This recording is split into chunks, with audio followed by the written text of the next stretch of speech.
but it was another really good practice. The amount of work we were able to get done, the situations we're able to put them through, the way they compete, and I keep saying compete and cooperate, and by that I mean there's great competition, but there's nothing petty.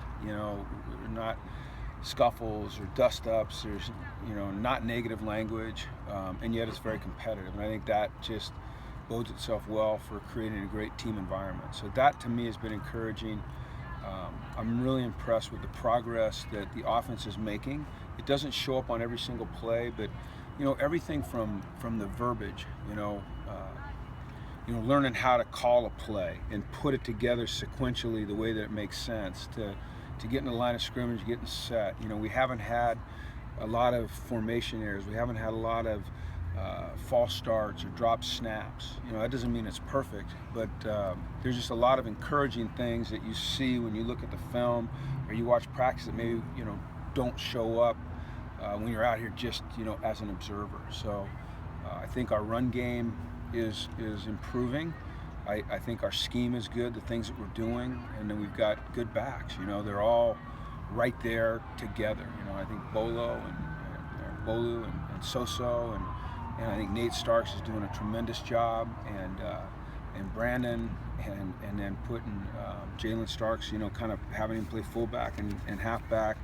It's a really good group, and then I don't want to leave out Khalil Muhammad. So great competition there, and then their mesh with the offensive line.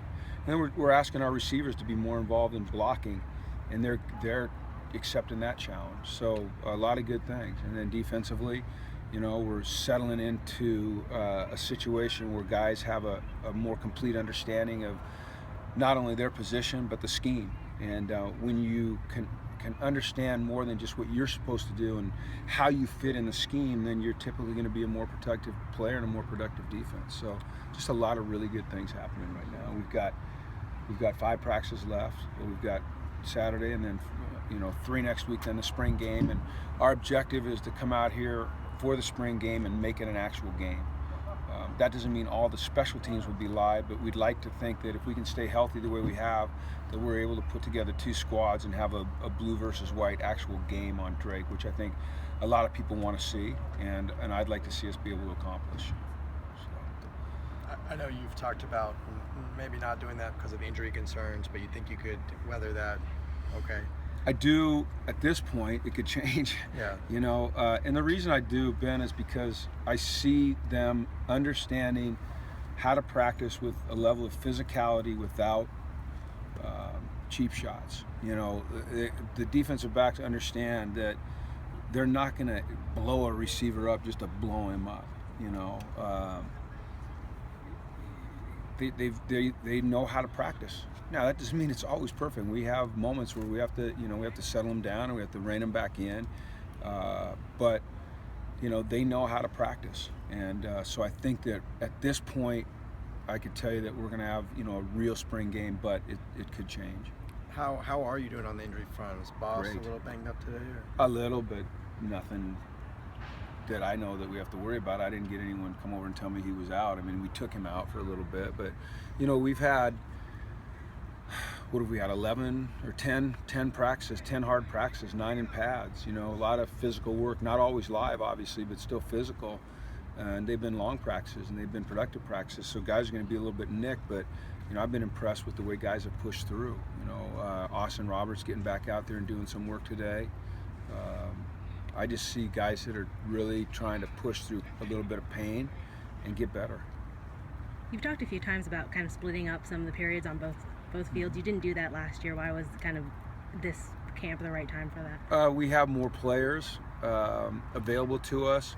We're putting in a new offense, entirely new verbiage. There's really zero carryover in terms of the language that we use to describe a formation, a play, or even a personnel group. So it gives us more opportunities to get reps. And the way you get better at football, one of the ways you get better is you run plays. And so we want to be able to run plays. And we don't do it every day. We didn't do it yesterday. We did it some today. It depends on the period. It depends on the the practice plan. But it just gives guys more opportunities to get out there and run football plays. We saw Darius cap practice with an interception. It seems like he's made a ton of plays every practice. What about him kind of gives him that playmaking ability? It's a great question. I think it's a little bit of an intangible. First of all, I think he's very smart. I think that he understands, as I was talking about earlier, more than just his job, but the concept of the defense and maybe where the ball is going to be thrown. I think he studies the game, and then I think there's just certain guys that have a knack. One of the ways you make plays is you go hard all the time. And that's why you get tips or you get overthrows, is because you break and then you look rather than look to see what's happening and then break, and so you buy yourself that step or that half step that it takes to make a play. And I think Pick's one of those guys. He's been one of those guys since he's been here. He's becoming a really, really good football player, a really good safety. And then you mentioned for the spring game wanting to have a true, blue versus white. How do you anticipate breaking up the roster for that? I'm still working through that. We've talked about having a draft. What we'll probably do is sit down as a staff Monday or Tuesday, see where we are in terms of guys being nicked, who's available, and try to split it up so that it's even. I don't want it to be a bloodbath. I want it to be competitive. So we could have a draft, but I don't know that that's the most productive thing to do. So I think what we'll probably do, and once again, this is open to change, is split the teams as evenly as we can so that it can be competitive. Okay?